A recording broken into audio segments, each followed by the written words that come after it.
My name is Alara, and I remember the sound of the Nasdaq bell. It was a clear metallic ring that echoed through the vast hall, a sound that crowned a decade of relentless work, of late nights and early mornings, of a partnership that was both a marriage and a business empire. I stood beside Julian, my husband, my co-founder, the man who was supposed to be my sisters. The lights were blinding, the applause a roaring wave, but in that pinnacle of success, a cold, hollow space had lived inside me for years. Julian's heart had never fully been mine. It had always held a shrine to his first love, to my sister, Celeste. Then I was reborn. The memory of the bell faded, replaced by the sharp, acidic sound of Celeste's voice. And I want nothing to do with you or your family. This engagement is over. We were in the lavish drawing room of the Sterling mansion. My adoptive parents, Arthur and Beatrice Vance, stood frozen. Julian Landon and his father, Mr. Landon, wore expressions of thunderous shock. Celeste, beautiful and brash, had just publicly and brutally broken off her engagement to the most eligible heir in the city. I, Alara, the quiet, studious adopted daughter, watched from the sidelines, my heart a frantic drum against my ribs. I had lived this before. I knew what came next. The Landons left with stiff, formal goodbyes, their pride in tatters. The moment the door closed, the room erupted. "Have you lost your mind?" Arthur Vance roared, his face purpling. That was Julian Landon. "Do you have any idea what you've just thrown away?" But Celeste wasn't listening. A terrifying realization had dawned in her eyes, a horror I recognized all too well. She had been reborn too. She knew the future she had just obliterated, the golden life I had lived in her stead. "No," she whispered, her face bleaching of all color. "No, no, no." Ignoring our father's fury and our mother's panicked pleas, she spun on her heel, not even bothering with her shoes, and fled the room, running barefoot down the marble driveway after the Landons' car. I followed at a slower pace, a ghost from a future that was now unraveling. I saw her catch up to them halfway down the street. "Julian, Mr. Landon." "Wait," she cried, her voice choked with tears. "What I said, it was nonsense. I was out of my mind. Please, I don't want to call off the engagement." Mr. Landon's voice was icy. "Celeste Vance, I heard you perfectly. You said our family was beneath you. The engagement is terminated." Then something strange happened. Flickering lines of text, like subtitles from a forgotten movie, scrolled at the edge of my vision. "Our poor Celeste. Look at her, she's so desperate. She was just young and confused in her past life. Julian, forgive her. This is so much more dramatic than the last timeline." I blinked and the text vanished. Was I hallucinating? Was this part of being reborn?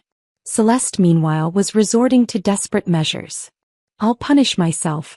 I'll make it up to you," she declared, and before anyone could stop her, she began slapping her own face hard.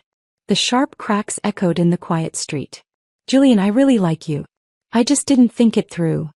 Born into wealth and coddled her entire life, Celeste had never debased herself like this.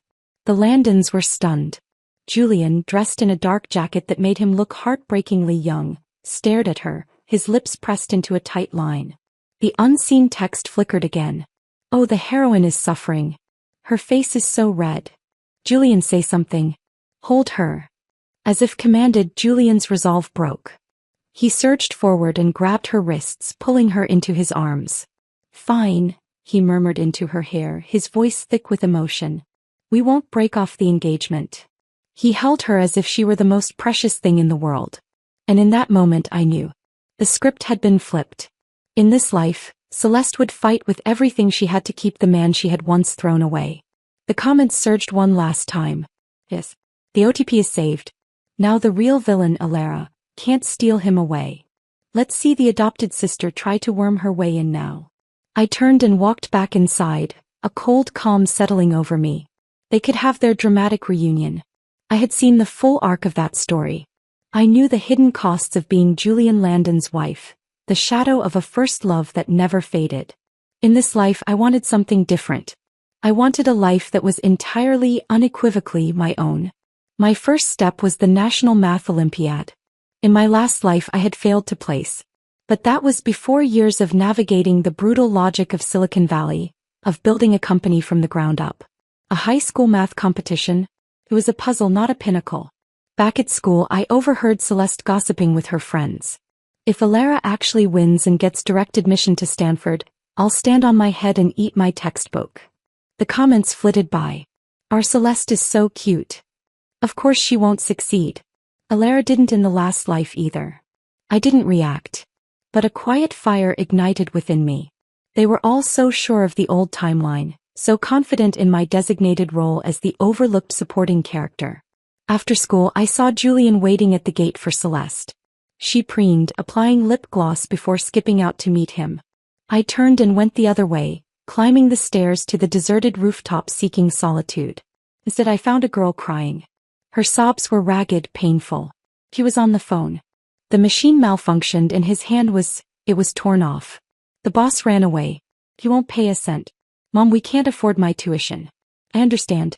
But I won't study anymore. My heart clenched. I knew that voice. I knew that face, though it was years younger than when I'd last seen it. Why not study? I said softly.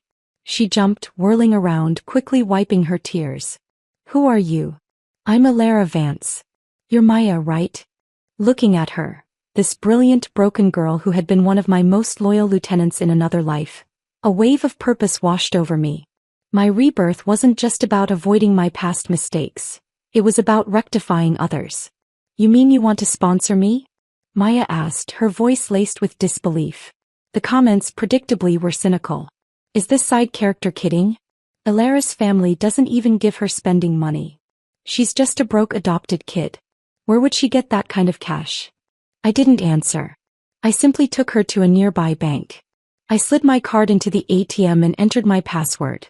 Count the numbers, I told her. Her eyes widened, reflecting the screen's glow. The balance was clear. 1,687,452.50. The unseen text exploded. Oh my God. Over a million. How does an 18-year-old have that much? That's impossible. The Vance family would never. Did she sell herself? She's pretty. Scholarships, I explained calmly, answering Maya's unspoken question. Freelance coding since high school. I saved every penny.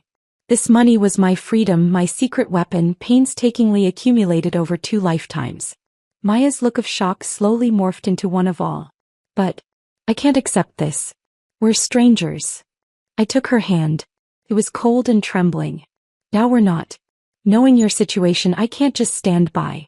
Give me a chance to help you so you won't live with regrets. Okay. I remembered the brilliant tech lead Maya became, and the deep, lingering shame she carried for not having a college degree. That regret ended now. Tears welled in her eyes again, but this time they were tears of hope. She threw her arms around me, sobbing into my shoulder. Thank you. Thank you so much. I withdrew 80,000 yuan for her annual tuition. As she clutched the bag of cash, a small, genuine smile touched my lips. This, changing a life for the better, building my own team, felt more real and more powerful than any memory of standing by Julian's side. The game had changed and I was no longer playing by the old rules. The next morning I walked into my classroom to find chaos. Ben, the class treasurer, was frantically searching through his bag, his face ashen. It's gone, he cried, his voice cracking.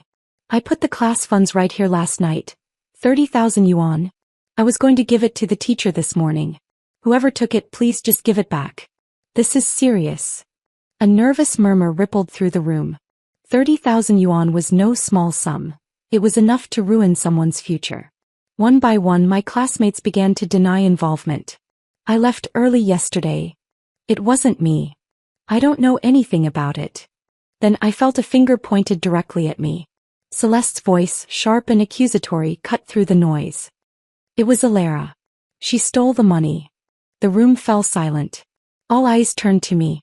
Yesterday I saw her handing a huge stack of cash to some girl near the school, Celeste declared, her eyes gleaming with false righteousness. It had to be tens of thousands. Where else would she get that kind of money? The unseen comments erupted in a frenzy. Wait, did the villainess really steal the money? But we saw her with Maya. That was her own money. Celeste doesn't know that though. Her suspicion makes sense. I stood my ground, my voice calm and steady. I did not steal the money. Celeste sneered, emboldened by the attention. Just saying it doesn't make it true. Show us proof. A cold smile touched my lips. Proof? I would give them more than proof. I pulled out my phone, my movements deliberate. The keypad beeped loudly in the tense silence. Hello, is this 110? I said, my voice clear and projected. I want to report a crime. I am being falsely accused of stealing 30,000 yuan at Oak Ridge High School. Celeste's face went bone white. She hadn't expected this. He thought I would crumble, plead, try to explain myself. She never imagined I would bring in the police over a school matter. Ilara, it's not that serious, one of my classmates whispered nervously. The comments scrolled, a mix of outrage and shock. She called the police on her own sister. What a snake. After the Fiancé raised her for over 10 years. So ungrateful. This is exactly what a villainess would do, try to send the heroine to jail. I met Celeste's terrified gaze. She falsely accused me without a shred of evidence. I am using the law to protect my rights. What's wrong with that? Who else but the police can prove my innocence? From my perspective, I had walked into class and been immediately slandered. Who could stay calm in that situation? And when Celeste pointed her finger at me, did she ever consider I was her sister? It seemed that only a handful of the scrolling comments saw the logic in my actions. The police arrived swiftly. After hearing the account, the lead officer turned a stern gaze on Celeste. Miss Celeste Vance, can you take responsibility for your words? False accusations and slander can carry criminal liability. Celeste's confidence, which had been built on a foundation of entitlement, began to crumble. I'm not completely sure, she stammered. I just saw her with the money. The officers, preferring to handle the matter without escalating it for a group of elite students on the cusp of their college entrance exams, looked at me. Perhaps an internal resolution would be best. I nodded. Then I want a public apology. Celeste's face flushed a deep, mortified crimson. I just wasn't certain it was you, she muttered, her eyes downcast. But I really did see you hand a large amount of cash to a girl. Just then a small, timid voice spoke from the doorway. It was me. Maya stepped into the classroom, her shoulders hunched but her chin held high. The entire class, including me, stared in surprise. I knew how much courage it took for her, always so quiet and timid, to speak up in a room full of our wealthy, judgmental peers. My family is poor. I couldn't afford tuition, Maya explained, her voice gaining strength as she spoke. Ilara found out and used her own savings to help me. I can testify. The money she gave me wasn't the class funds. It was hers. A collective gasp went through the room. Celeste looked furious, her carefully constructed accusation falling apart. That doesn't prove anything, she snapped. The class funds were 30,000. How do we know that's not what she gave you? Officer, I said lazily, and Celeste immediately fell silent, fear flashing in her eyes. She didn't dare continue her speculation with the police present. Instead of arguing over whether I stole the money, I continued, wouldn't it be better to actually find it? Let's see whose hands the money ended up in. The officers agreed and went to check the surveillance footage, only to discover the classroom cameras had been mysteriously disabled the previous night. For a moment the investigation stalled. Why not check everyone's backpacks and desks? I suggested. I think it's highly likely the thief is one of our own classmates. The officer gave me a curious look. Why do you say that? I smiled. The class monitor put the funds in his bag, planning to hand them in the next day. I assume he was waiting for some students who hadn't paid yet. Not many people knew the money was there, which makes it very likely the culprit is in this very room. As I spoke, I saw Celeste's face turn chalk white, her body beginning to tremble slightly. The puzzle pieces clicked into place. This explained why this incident hadn't happened in my previous life. In this new timeline, Celeste's desperate need for control and her jealousy had driven her to a new low. The police began their search, having students step into the hallway as they checked each backpack. The tension was palpable. When they reached Celeste's designer bag, a black pouch tumbled out. Inside was exactly 30,000 yuan. The classroom erupted. I looked at my sister, my expression cool. No wonder you tried to pin it on me. You needed a scapegoat. Celeste was shaking, her eyes wide with panic. No, it wasn't me. I just didn't have time to, she cut herself off, then quickly switched to her default arrogant tone. Look at my shoes. They're a limited edition collaboration, 28,000 yuan. This watch cost 180,000. Why would I need to steal class funds? Everyone knew her family was wealthy. Seemed absurd. That's not certain, I countered calmly. Maybe you spent too lavishly and ran out. Or maybe you slandered me and tried to frame me by shoving the money into my desk, but didn't have time because I called the police. I suspect the moment I made that call, you panicked and slipped up. Celeste's composure shattered. She burst into theatrical tears. I don't know how that got there. Someone must be trying to frame me. I'm innocent. Our homeroom teacher, Mr. Davis, stepped forward, his face weary. He had enjoyed many expensive dinners courtesy of Arthur and Beatrice Vance. All right, since the money has been found, let's put this matter to rest. Lara, Celeste is your sister. Don't pursue this further. Just have her apologize. The old Alara might have relented. The new one would not. The apology, I said firmly, has to come from the person involved. Celeste's face twisted with hatred and humiliation, but under the gaze of the police and our teacher she had no choice. She gritted her teeth, her voice a barely audible mutter. I'm sorry. The comments were a storm of conflicting opinions. Doesn't anyone else think Alara looks cheap chasing this so hard? The heroine's been pushed to tears. What more does she want? Some of you sound like you never finished middle school. The real victim here is Alara. The bell for gym class rang, scattering the crowd. As we filed out, I saw Julian waiting in the hallway. The moment Celeste saw him, she transformed. She rushed to him, throwing herself into his arms, sobbing as if her heart would break. I feel so wronged, she wailed. Over such a small amount. Would I really need to steal? And yet no one believed me.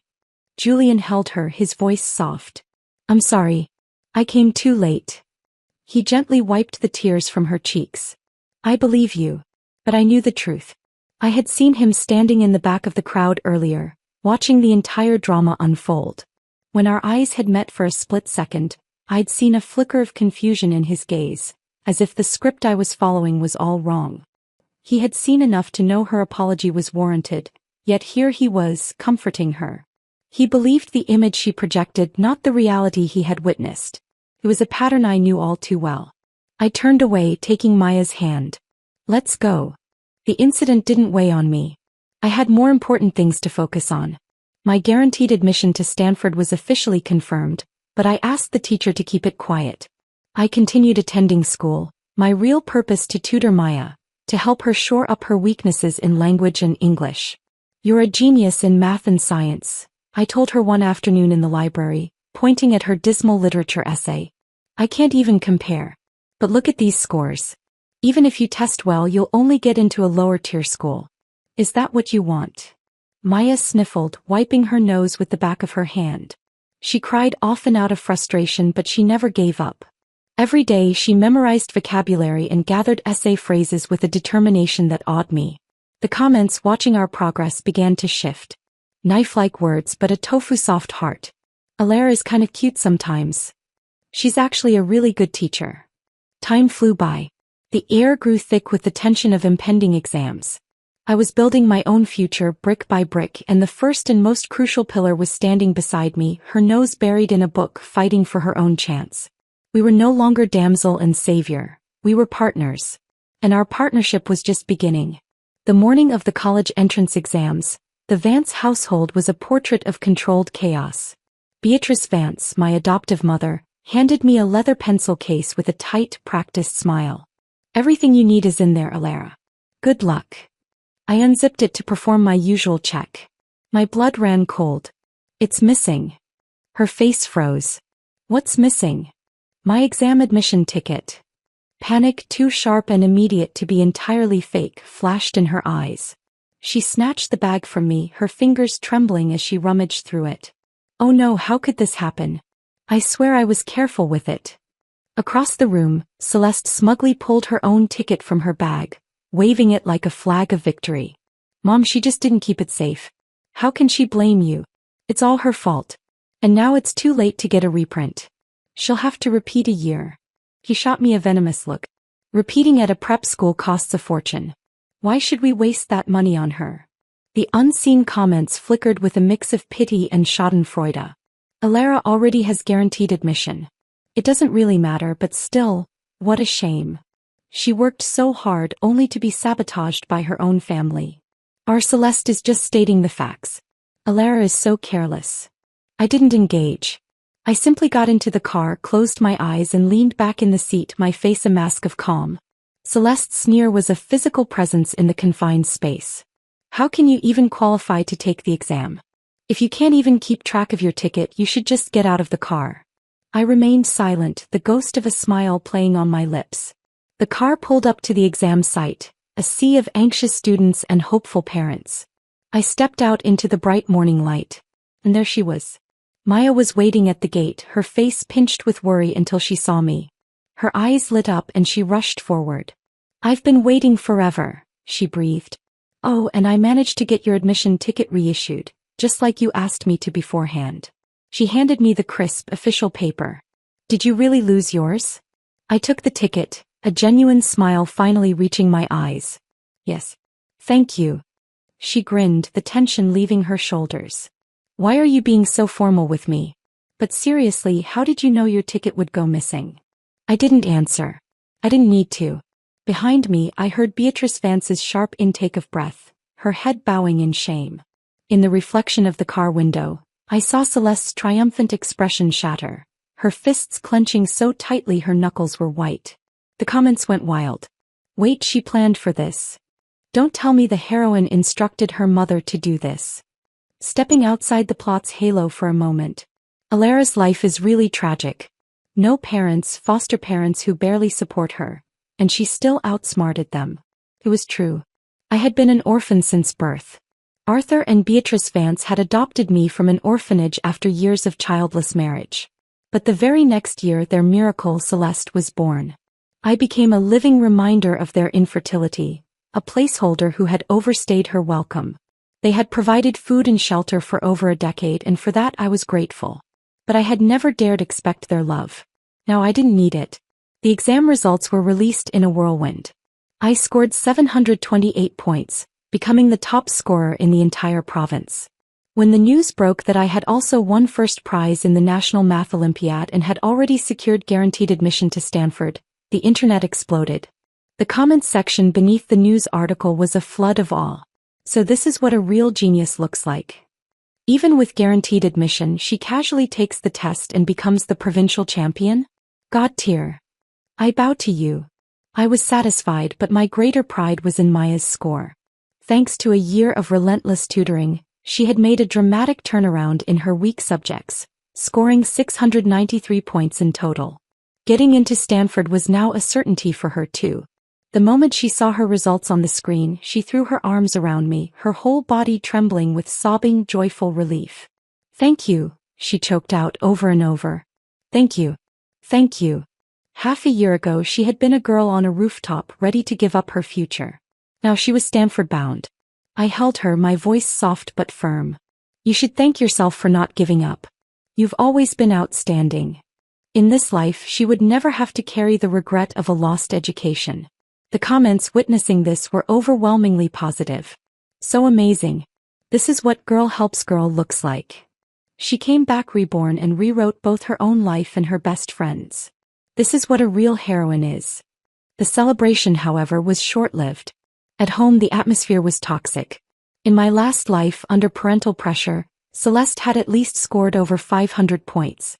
In this one, consumed by her obsession with Julian, she had barely scraped past 400. "I'm going to Stanford," she shrieked at our father in the living room. "I don't care if Alara can go. Why can't I?" Arthur Vance, his face mottled with anger, slammed his hand on the table. "Alara scored 728. And you? Did you even manage 428? Celeste pouted, "A child denied a toy. Then donate a building. It's only a few tens of millions. Wouldn't that get me in?" She said it as if it were the most natural thing in the world. The entitlement in her voice was staggering. The comments buzzed. "Yes.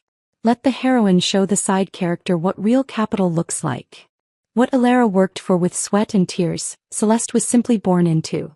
But Arthur Vance was not amused. He was enraged by her arrogance. "Do you think a few tens of millions are so easy to come by? How could I have raised such a disgrace of a daughter? Though he ultimately intended to donate, he couldn't stand her attitude. For the first time in her charmed life, Celeste received a harsh, stinging slap from our father. The sound echoed through the opulent house. Even so, just like in the previous timeline, my parents wrote the check. Money, it seemed, could still buy Celeste's way. The day before we were to leave for Stanford, Arthur took me aside. His expression was stern, devoid of the pride he should have felt for a daughter who was the provincial champion. "Elara," he said, his voice heavy with duty, not affection. "Look after your sister at school. She may be useless, but she's still my daughter." He paused, and his next words were a deliberate, cold blade. "Unlike you. You were adopted."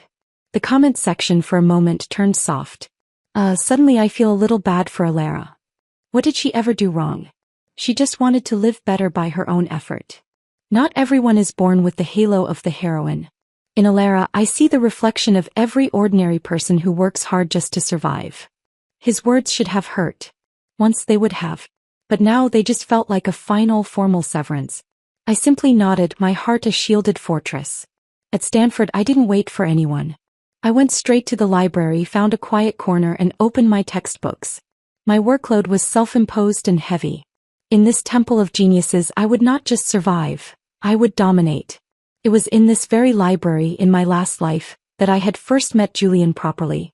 We had become study partners, then business partners, then life partners. It was where he began to fall for me. As if summoned by my memories, I saw him enter the library one evening, the grand sunset painting the shelves in hues of rose and gold. He saw me bent over my notes in the twilight, and for a moment he looked dazed, as if he had lived this scene before. He walked toward me, an unreadable emotion in his eyes. "Are you?" he began. But Celeste, who had been trailing him, quickly cut in, linking her arm possessively through his. "Julian, there are plenty of girls studying here. Let's not disturb anyone." I looked up, meeting both their gazes. A familiar, weary irritation flickered in my chest. Julian's eyes widened in surprise. "She's your sister?" Celeste forced a bright, brittle smile. "Oh, Elara. I almost didn't recognize you." I nodded, closed my book, and began packing my things. "I've got something else to do. I'll head out first." The comments scrolled as I walked away. Is it just me, or does Elara seem different from before? In the end, it's still about the male lead. Too bad he's destined for the heroine. The evening breeze lifted the hem of my skirt as I stepped outside. It carried with it the scent of eucalyptus and a profound sense of déjà vu. In my last life, Julian and I had walked together for decades. To outsiders, I was the adopted daughter who, through sheer grit and intellect, had earned a place at his side. But I was the only one who knew the truth. In Julian's heart, he had never forgotten Celeste. They were childhood sweethearts, heirs to matching empires. He carried a natural, effortless exclusivity. He had let her know the passcode to our smart lock, welcomed her unannounced visits, forgotten my birthday but never hers. I had caught him staring at a hair tie she left behind, had heard him murmur her name in his sleep. In this life, before I could even cross paths with him, I had already seen her holding his hand with intimate familiarity, had witnessed them kissing in the garden. Perhaps this time he would finally be able to make up for the regrets of his last life. And I would be free of them both. I quickened my pace. My future was not in this library, not in the shadow of a man. It was in the company I would build, the empire I would forge with my own two hands. The first chapter of my new life was over. The real story was about to begin. By the second semester of my sophomore year, the restless energy that had fueled my previous life's success was bubbling to the surface once more. Academia, while stimulating, was no longer enough. I needed to build, to create, to test the mettle of my newfound resolve in the real world. I found Maya in the computer lab, her brow furrowed in concentration as lines of code scrolled across her screen. "I have an idea," I said, pulling up a chair. Her eyes never left the monitor. "Is it bigger than the last one? The library database optimization you proposed nearly gave me an aneurysm." "Bigger," I confirmed. "A platform for collaborative academic research. A centralized, intelligent hub that connects data, methodologies, and researchers across disciplines. Right now it's a fragmented mess." She finally turned to look at me, a familiar spark of challenge in her gaze. I laid out the blueprint. The architecture, the potential for machine learning integration, the gaping hole in the market. I spoke of the late nights and the impossible deadlines not as a threat, but as a promise. When I finished, she was silent for a moment.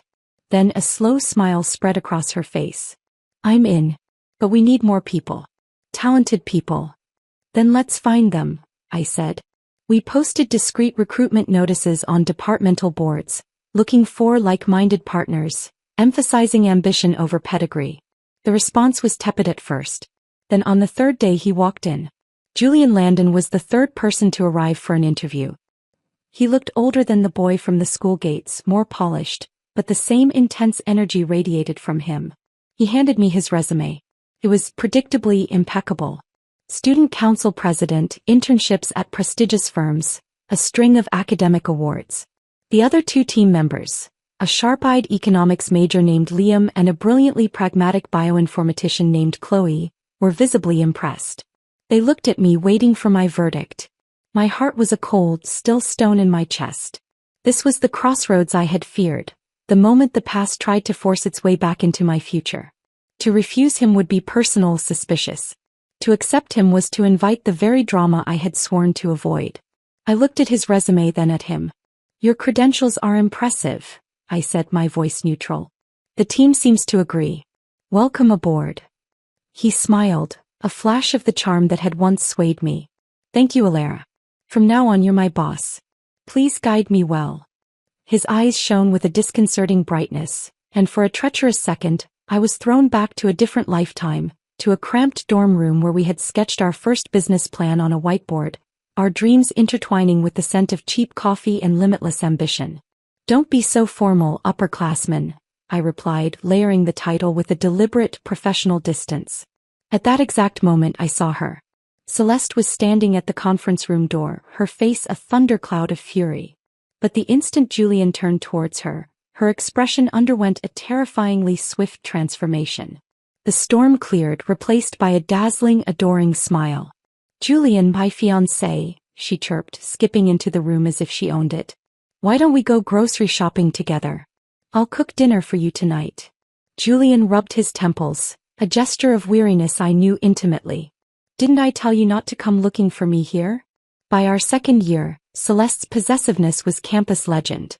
She demanded constant location updates, viewed any female within a 10-foot radius of Julian as a threat, and clung to him with the desperation of someone who knew on some level that what she held was borrowed. The comments, ever present, debated her tactics. If I had such a controlling girlfriend, I would have broken up ages ago. The male lead is so patient. It's impressive. Honestly, he and the heroine were meant to be. Just endure it. The school provided us with a sparse but functional office space in the entrepreneurship building. It became our sanctuary, a place humming with the electric energy of a shared mission. Liam crunched numbers, Chloe built robust data models, Maya was the architectural genius holding the entire digital edifice together, and I orchestrated it all. Julian, to his credit, was a capable and driven worker, his business acumen as sharp as ever. But his phone was a constant source of discord. It would ring and he'd step into the hallway, but Celeste's voice, shrill and accusatory, would inevitably pierce the silence. Don't tell me you're at the company again. Company? My foot. You just wanted to see Alara, didn't you? You still like her. You talk to her about ideals and ambition, but you never say a word like that to me. You're impossible. Most calls ended with him returning, jaw tight, the productive atmosphere shattered. The rest of us learned to work through it, our shared glances speaking volumes. We were building something meaningful, and his personal life was a chaotic vortex trying to pull it all down. Time slipped into late autumn. One afternoon, Celeste swept into our office carrying a wicker basket, a triumphant smile on her face. Visits from family and friends weren't explicitly forbidden, so no one could formally object. Sweetheart, she cooed, zeroing in on Julian. It's your birthday today. I came to celebrate with you. She pulled out a lopsided frosted cake from the basket. Look, I baked it myself. Julian didn't look up from his screen, his voice flat. I'm busy, Celeste. And I told you my birthday isn't important. I don't need to celebrate. How could we not? She insisted, her voice taking on a wheedling tone. I've always wanted to give you the warmth of a real home. Just then Maya needed Julian's input on a critical server configuration. He excused himself and followed her to the server rack in the corner, relief evident in his posture. The rest of us tried to ignore Celeste as she fussed, setting the cake on Julian's desk and digging around for a candle. The air grew thick with the cloying scent of vanilla frosting and her simmering resentment. No one could have predicted what happened next. Julian returned 5 minutes later to a scene of chaos. A small but fierce fire was raging on his desk, fueled by spilled papers and the synthetic wood laminate. The little birthday candle had tipped over. The flames licked hungrily at the stack of blueprints he had spent weeks perfecting, intricate hand-annotated schematics for the second phase of our platform. The edges of Chloe's research notes were already curling into black ash. Celeste was standing back, her hands over her mouth, not helping, just watching. "I just wanted to celebrate your birthday," she wailed. "I never thought the candle would tip over." Her eyes darted around, looking for a scapegoat. Who opened the window? It's all their fault. But the true heroine of the hour was Maya. While the rest of us were frozen in shock, she sprinted across the room, wrestled the fire extinguisher from its bracket, and efficiently smothered the flames in a cloud of white powder. The fire was out in seconds, but the damage was done. Weeks of work were irreparably damaged. In the sudden, stark silence, Julian looked at me, his face pale with horror. "President Alara, I really didn't know my girlfriend would." I cut him off. My voice was quiet, but it cut through the room like a shard of ice. "Julian, this time your mistake, your lack of control over a situation you repeatedly allowed into our workspace, has cost the company dearly. You know the blueprints everyone worked on for nights on end can't be measured by money alone." I looked at the charred remains on his desk, then back at his stricken face. "And though you've worked hard here, clearly your personal life is interfering with your judgment and the safety of our project." I took a steadying breath, the weight of my decision final. "You're fired." The word hung in the chemical-scented air. He stared at me, shattered, the boy who had once stood beside me at the pinnacle of success, now being dismissed from a startup by the woman who had been his wife. The comments buzzed with a mixture of shock and grim satisfaction. He might not have contributed much, but he worked hard. That was harsh. Alara was really merciless. I felt no pleasure in it, only a necessary surgical finality. This was the clean break I should have made a lifetime ago. He left without another word. I thought that was the end of it. I was wrong. The very next day he was back. He was still in the same clothes, his hair disheveled, but his demeanor was completely transformed. The shame was gone, replaced by a wild, electrifying excitement. He strode into my office, his eyes locking onto mine with an unnerving intensity. "Alara," he said, his voice trembling with emotion. "It's me. I can't believe you actually founded your own company. You're only a junior now, right? You're even more amazing than I imagined." My blood ran cold. I knew that look. I knew that tone. "Now that I'm back," he continued, a triumphant smile spreading across his face as if he had solved an impossible equation, "let me join you. Give me the president's position. Let's keep working together like in our last life." The world tilted on its axis. He was reborn. I stared at him, my mind racing, recalculating every interaction we'd had since my rebirth. The confusion in his eyes in the classroom, the dazed look in the library. It wasn't just déjà vu. He remembered. He remembered everything. And he thought that changed anything. I rose from my chair, my voice dangerously even. "Julian, I was the one who fired you. I know it was Celeste's fault," he said quickly, dismissively. "And I scolded her, but Alara, I'm not the same person I was. Have you forgotten?" He took a step closer, his gaze pleading. "Have you forgotten how in our last life I was the one who led the company to success and took it public?" The audacity of it, the sheer, unvarnished ego was breathtaking. He was trying to claim credit for my life's work. "I remember perfectly," I replied, my words like chips of ice. "But I'm not the same person I was either." He gaped, speechless. The comments erupted. "Oh my God, that felt so good. She doesn't need a man. Her strength is her own." Seeing that his skills weren't enough to sway me, he switched tactics, his voice dropping into a sentimental, intimate register. "But Alara, I'm your husband. In our last life we walked through decades together. We were one. I never thought of leaving you." I met his gaze, unflinching. But I'm guessing you haven't broken up with Celeste, have you? He faltered. If you truly moved on, I continued, my voice cold and precise, you wouldn't just say you scolded her. You would have ended it. The comments solidified, the tide turning decisively. This guy wants both sides. Eating from one bowl while staring at the pot. Shameless. I took a step toward him, finally giving voice to the poison that had festered in me for a lifetime. Julian, you never knew. You never knew that every time I saw you staring blankly at Celeste's hair tie, I thought of divorce. After we married, I once found an old iron box while cleaning. Inside were all of her things. Her hair ties, her love letters, her clips, even her signed notes. I let the memory hang in the air, raw and painful. At that moment, even someone as rational as me couldn't help but lose myself, wondering what love really was. His expression crumbled into panic. Elara, that's why this life. It's better if nothing between us even begins, I finished for him, my resolve absolute. It's better for both of us. I don't need to endure what I did in the last life. All of it just to keep my place. I turned to Liam, who was standing frozen by the door. Please escort Mr. Landon out. And inform security he is not to be allowed back in. As he was led away, sputtering protests, I felt not a shred of victory, but a profound and liberating silence. The final ghost of my past had been exorcised. The path ahead was now truly my own.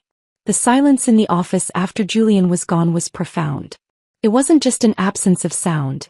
It was the absence of a gravitational pull that had for 2 lifetimes subtly warped the space around me. Liam, Chloe, and Maya looked at me, a mixture of shock and unspoken questions in their eyes. They hadn't understood the full context of our exchange, but they had felt its seismic finality. All right, I said, my voice cutting through the tension. The distraction is gone. Chloe, what's the damage assessment on the data models? The spell was broken. We were a team again, focused on the work. The charred blueprints were a setback, not a catastrophe. We had digital backups, and Maya's quick action had saved the server. We worked late into the night, the shared purpose a balm on the day's chaos. I ordered dinner for everyone, and as we ate takeout surrounded by lines of code, a new, stronger cohesion settled over us. We were the ones who had stayed. We were the core. 3 months later, the news trickled through the campus grapevine. Julian had finally broken up with Celeste. The story was that her suffocating possessiveness had become too much, that the fire in the office was the final straw. The comments section, which had been so divided, now seemed to reach a consensus. Finally. He should have done that ages ago. I guess even the male lead has his limits. Poor Celeste, she loved him too much. I didn't spare it much thought. Their drama was no longer my concern. My company, which we had named Ethel, was gaining traction. We secured our first round of seed funding from an angel investor who was impressed not by flashy pedigrees, but by our clean code and our user growth metrics. The money wasn't from the Landons or the Fiancés. It was ours. It was around this time that my phone buzzed with an unknown number. I almost didn't answer, but a gut instinct made me pick up. Elara? It's Arthur Vance. My adoptive father's voice was strained, older than I remembered. It's your sister. There's been an incident. At the house. She was screaming about the breakup, about you. And I collapsed. The doctors say it was a stress-induced cardiac event. I'm all right, but we're at Stanford Medical. A cold dread that had nothing to do with affection for Celeste washed over me. The script was repeating itself. In the last life, her scheming with Ray Henderson had driven him to his death. In this one, her obsession with Julian was achieving the same result, just slower. I'll be there, I said, my voice flat. When I arrived, the scene was a grim parody of my past life. Arthur lay in the hospital bed, looking frail and diminished. Beatrice was weeping quietly by his side. And Celeste was standing in the corner, her arms crossed, her face a mask of defiant self-pity. Elara, Beatrice whispered, her eyes red-rimmed. She rushed to me, clutching my hands. Thank goodness you're here. The doctor said it was close. If it weren't for you. I frowned. For me. Your donation, she said, confused. To the cardiac unit here last year. They had a new piece of equipment, experimental. They used it on your father. The head of the department recognized your name from the plaque. I had completely forgotten. A portion of Ethel's first significant revenue had been quietly directed here, a strategic investment in cutting-edge medical technology. It was a calculated move, part of building a robust network, but I hadn't anticipated it would one day save the man who had once told me I was not his real daughter. I extracted my hands from Beatrice's grip and walked to Arthur's bedside. He looked up at me, his eyes clouded with pain and medication, but also with a dawning, uncomfortable shame. "Elara," he rasped. I didn't say anything. I simply pulled a sleek, black bank card from my wallet and placed it on the bedside table. "What's this?" Beatrice asked. "From now on," I said, my voice calm and devoid of emotion, "I'll have my assistant deposit a monthly sum into that account. It should be more than enough to cover your living expenses and any medical care you might need." Beatrice looked horrified, then embarrassed. "Oh no, that's too much. There's no need. We have money." "This is what a daughter should do," I replied, the words ritualistic, empty of the warmth they should have carried. Arthur's eyes closed as if in pain. Beatrice stammered, "Elara, what are you saying?" I looked at her, my gaze steady. "Tell me, Beatrice. Was it really just an accident that my exam admission ticket went missing?" Her face, already pale, turned a deathly white. She opened her mouth, but no sound came out. The guilt was a physical presence in the room. I continued softly, the final piece of the puzzle clicking into place. "Then why did I find the shredded remains of it in the toilet tank the night I came home?" A small, choked gasp escaped her. She had no defense. The last vestige of the illusion of family shattered into a million silent pieces. I only smiled faintly. "From now on, I won't be coming back home. Don't try to contact me again." I turned to leave. I was grateful for the adoption, for the roof and the food. But in that house I had never felt like I belonged. The monthly payments were the fullest, most transactional repayment I could give them. It was clean. It was fair. "Wait." Celeste's voice, sharp with rage, echoed in the sterile hallway. I stopped but didn't turn around. She caught up to me, grabbing my arm and spinning me around. Her beautiful face was contorted with a fury so deep it was almost tragic. "Why?" she demanded, her voice a raw scrape. "Why is the ending still the same in this life? I made different choices. I fought for him. I did everything right. But he still left me. Dad still got sick. Nothing changed." She was finally seeing the bars of her gilded cage. She had thought rebirth was a cheat code, a way to reclaim the prize she had foolishly discarded. She never understood that the prize itself was flawed, and that the real game was being played on a different board entirely. "Elara, I admit it," she cried, tears of frustration now mixing with her anger. "I've always been jealous of you. In the last life you were like the heroine of some novel. Stanford, Julian, the company, you had it all. And you didn't even want him. You gave him up, but I lived like a clown. Always your side character." The desperation in her voice was pitiable. She had defined her entire existence across 2 lifetimes in relation to me and to a man. She had never once considered building something of her own. I felt a strange pang of something that wasn't quite pity. It was the detached sadness one feels for a creature that has trapped itself. I opened the live comments on my phone, a function I had learned to access at will, and held the screen up for her to see. "Look," I said softly. The text scrolled, a river of opinions from the unseen audience that had witnessed our entire drama.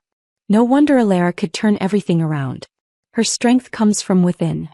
This is true heroine energy. I'm her fan for life. Being a heroine isn't about status, but about an unshakable heart. Celeste had every advantage and squandered it. Elara built an empire from nothing. Celeste's eyes widened, scanning the text, her face a canvas of shock, disbelief, and finally, a crushing, devastating comprehension. She was seeing the narrative verdict, and it was not in her favor. She had always believed she was the star of the show, but the audience had chosen a different lead. I don't understand," she whispered, her defiance crumbling into dust. "They all say I'm just your supporting role," I said, lowering the phone. "But I don't care. Because I live my life the way I want." I turned my back on her for the last time and walked toward the hospital's main entrance.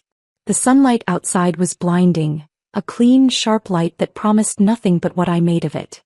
It felt like a promise of the brilliant, unencumbered future that was now irrevocably mine. And there waiting for me at the curb was Maya. She wasn't just my first employee or my protégé. She was my partner, my friend, the one who had chosen to stand with me not out of obligation or family duty, but because she believed in what we were building together. I broke into a run, faster and faster, the hospital and the ghosts of my past falling away behind me. The comments for a moment swelled into a final roaring cheer. The world after the hospital was sharper, clearer, as if a persistent haze had finally lifted. With the Vance family drama officially concluded, all my energy funneled into Ethel. The seed funding was a spark, but we needed a blaze. We worked out of a converted garage near campus, the air thick with the smell of coffee and ambition. Liam managed our burn rate with the precision of a bomb disposal expert. Chloe's data models grew more elegant and powerful by the day. Maya was the bedrock, her code so clean and efficient it was like poetry. And I was the conductor, orchestrating our symphony of talent, strategy, and sheer will. We were no longer just a student project.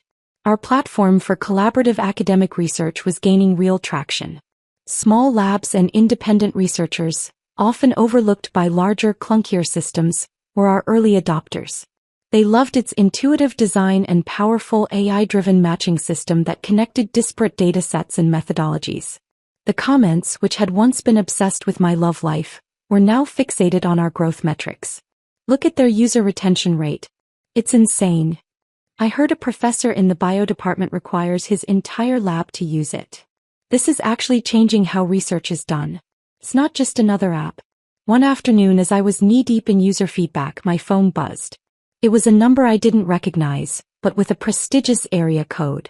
Elara Vance, a smooth, professional voice inquired. Speaking. This is Robert Finch from Sequoia Capital. We've been following Ethel's progress. We're impressed. We'd like to discuss a Series A round. My heart didn't leap. It settled into a steady, powerful rhythm. This was it. The real validation. Sequoia wasn't just money. It was a stamp of approval that would echo through every boardroom in Silicon Valley. The meeting was a whirlwind. I walked into a sleek conference room overlooking the city with Liam, Chloe, and Maya flanking me. We were young, but we were prepared. We knew our numbers cold, our vision was crystalline, and our passion was palpable. We didn't need to sell them. We just had to show them the future we were already building. When we walked out 2 hours later, we had a term sheet. A generous one. The money was life-changing, but more than that, it was fuel. It meant we could hire more talent, scale our infrastructure, and stop worrying about how to pay for pizza on all-night coding sessions. The news broke in the tech blogs. Student-led Ethel secures major funding from Sequoia. The article mentioned my name, my role as CEO. It did not mention that I was adopted or that I had a sister, or that I had once been tangentially linked to Julian Landon. I was judged solely on what I had built. The comments under the article were a victory lap for my unseen supporters. I told you. I knew she was the real deal. From $1 million in her bank account to a company valued at 50 times that. Queen. This is the growth arc I'm here for. Forget the romance subplot. Meanwhile, the shadows of my past life were dimming. I heard through the grapevine that Celeste had dropped out of Stanford. The breakup with Julian, combined with the public humiliation of the fire and the private collapse of her family, had broken her.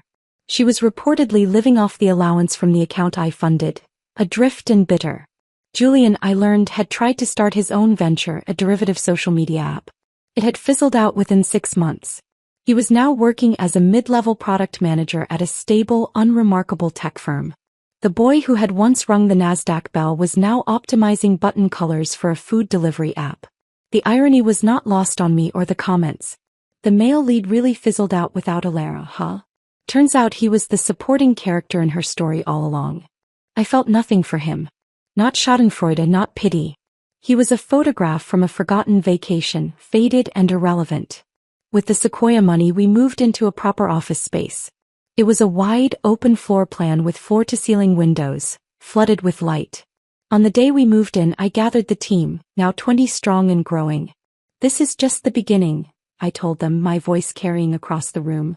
We're not just building a company. We're building a new way to accelerate human knowledge. Every line of code you write, every problem you solve, it matters. Thank you for believing in this. The applause was genuine, energizing. These people had chosen to follow me not out of familial obligation or romantic entanglement, but because they believed in the mission. It was a loyalty I had never known in my previous life. Later that night, after everyone had left, Maya stayed behind. We stood by the large window, looking out at the glittering lights of the city. "You did it, Ilara," she said softly. "You really did it." "We did it," I corrected, bumping her shoulder with mine. "None of this would exist without you. You were the first person who believed in me in this life." She smiled, a quiet, knowing look in her eyes. "You gave me my future. It was the easiest decision I ever made." We stood in comfortable silence for a long time, two women who had rewritten their destinies, watching the city that we were now poised to change. The ghosts were gone. The path ahead was illuminated, not by the reflected glow of someone else's legacy, but by the brilliant, unwavering light of our own creation. Ethel was no longer a startup. It was a force. And we were just getting started. Success, I discovered, was a tide that lifted all boats.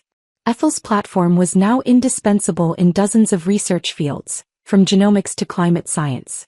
We were no longer a plucky startup. We were a cornerstone of the scientific community. The Series B funding round was not a fight for survival, but a curated selection of investors begging for a piece of the future we were building. It was during this period of stratospheric growth that I received an invitation that made me pause. The TechVision Summit, an exclusive invitation-only conference where the most powerful figures in global tech gathered not to pitch, but to pontificate. I was to be a keynote speaker. The comments, which had become a steady, supportive murmur in the background of my life, erupted in excitement. The summit. This is the big leagues. She's going to be sharing the stage with legends. Our girl has arrived. I wonder if any ghosts from the past will be there. The latter comment gave me a moment's pause. It was possible. The tech world was a small pond and I was now one of the biggest fish. But the thought was fleeting. I had transcended that drama. The day of the summit, I stood backstage in a simple, impeccably tailored suit, my notes unnecessary in my mind. I was not nervous. I was poised. I was about to unveil Ethel 2.0, a suite of AI tools that would democratize complex data analysis in ways previously unimaginable. As I waited for my introduction, a familiar presence materialized beside me. Ilara. It was Julian. He looked older, the boyish charm sanded away by the mediocrity of a career without passion. He was there as a plus one, a junior executive in a suit that cost more than his monthly salary. "You've built an empire," he said, his voice a mixture of awe and bitterness. "I have," I replied, my gaze fixed on the stage curtain. "I read about your parents," he continued, shifting uncomfortably. "The monthly payments. That was generous of you." "It was a transaction," I said, my tone leaving no room for sentiment. "A closed account." He was silent for a moment, the weight of his regret a physical thing between us. "I think about it all the time, you know. The last life. What we had. What I threw away by not seeing what was in front of me." Finally, I turned to look at him. "You didn't throw it away, Julian. You never truly had it. You had a capable partner who loved you, but your heart was always in a box of someone else's mementos." His face fell, the truth of it finally, devastatingly, landing. There were no more excuses, no more timelines to blame. "And Celeste?" I asked, not because I cared but because I wanted him to say it aloud. He looked down at his shoes. She's not well. The money you send, she spends it on distractions. She's a ghost." I felt nothing. No triumph. No sorrow. They were both ghosts and I was living in the vibrant present tense. Before he could say more, my introduction began. A booming voice listed my accomplishments, the disruption I had caused, the future I was shaping. The applause as I walked onto the stage was a roaring wave that swallowed Julian's presence whole. The lights were blinding just like they had been at the Nasdaq. But this time I stood alone at the podium. I didn't need someone by my side to share the spotlight. I was the spotlight. I spoke for 30 minutes. I laid out a vision for the next decade, not of Ethel but of scientific progress itself and how our tools would be the engine. I unveiled the new AI, demonstrating its power with a live, complex dataset. The gasps from the audience were audible. I wasn't just announcing a product. I was announcing a new era. When I finished, the silence was absolute for a single breathless second. Then the room erupted. The standing ovation was immediate, thunderous. Cameras flashed, capturing the moment. Ilara Vance, alone at the pinnacle. Backstage, my phone buzzed incessantly with notifications. congratulations, interview requests, more term sheets. But one message stood out. It was from Maya, who had been watching the live stream with the entire Ethel team. "We are so proud of you. The future is here. And it's ours." I smiled, a true, unburdened smile. This was the only approval that mattered. As I prepared to leave, a tall, elegant woman with sharp eyes and a confident smile approached me. It was Isabella Rossi, the legendary, notoriously selective venture capitalist who had built her own empire from the ground up. "Elara Vance," she said, extending a hand. Her grip was firm. "That was not a speech. That was a manifesto. I've been watching Ethel for a while. I don't just want to invest, I want to offer my mentorship. There are challenges ahead that are beyond capital. They require wisdom." This was the final seal of approval from a woman who had never been a supporting character in anyone's story. "I would be honored, Isabella," I said. She leaned in slightly, her voice dropping. "They'll call you ruthless now, you know. For how you left your family, for how you handled your past entanglements." She waved a dismissive hand. "Ignore them. Ruthless is just the word men use for women who are decisive. You did what was necessary to protect your vision. Never apologize for it." Her words settled deep within me, a final absolution. I had reached the summit, and the view was everything I had ever dreamed of in my previous life, yet completely different. It was mine and mine alone. The unveiling was complete. Elara Vance, the orphan, the adopted daughter, the scorned woman, was gone. In her place stood only Elara Vance, the architect of the future. The story of my past was closed. The story of my legacy had just begun. The years after the TechVision Summit were a blur of controlled, exponential growth. With Isabella Rossi's guidance and our seemingly limitless capital, Ethel didn't just grow, it evolved. We became the silent, intelligent engine powering breakthroughs in medicine, renewable energy, and space exploration. The Ethel core was as fundamental to modern research as the microscope had once been.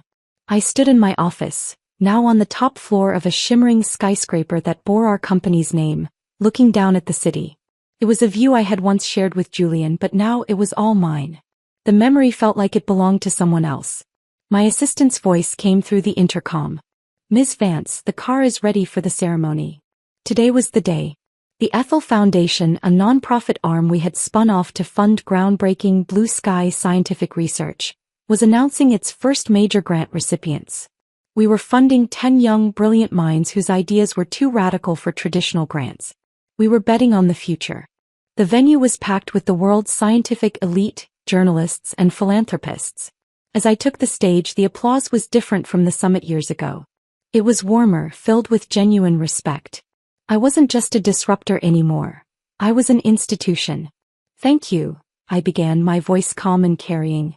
"We stand here today not to celebrate a company, but to celebrate potential.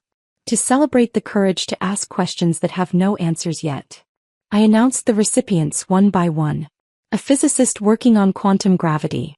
A biologist editing genes to eradicate hereditary disease. A young woman, not unlike Maya had been, developing a new model for sustainable urban farming.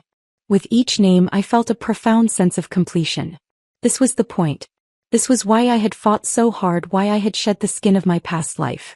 It was never just about the money or the power. It was about building a platform so strong it could lift up the next generation of dreamers. After the ceremony, as I was surrounded by well-wishers, a frail, older woman approached me, guided by a nurse. It took me a moment to place her. Beatrice Vance. She looked small and hollowed out, a shell of the society matron she once was. "Elara," she whispered, her voice thin. "I read about this. What you're doing. It's good." I looked at her, this woman who had once shredded my exam ticket, and felt a distant, quiet pity. "Thank you, Beatrice." She hesitated, wringing her hands. "Arthur, he passed last year." Quietly. "Celeste. She's in Switzerland. A clinic. She doesn't recognize anyone most days." She looked up at me, her eyes begging for a forgiveness I had long since granted and forgotten. "The money you send, it helps. It helps her." "I'm glad," I said, and I meant it. It was a clinical gladness, the satisfaction of a problem neatly and permanently solved. She seemed to understand that there was nothing more to say.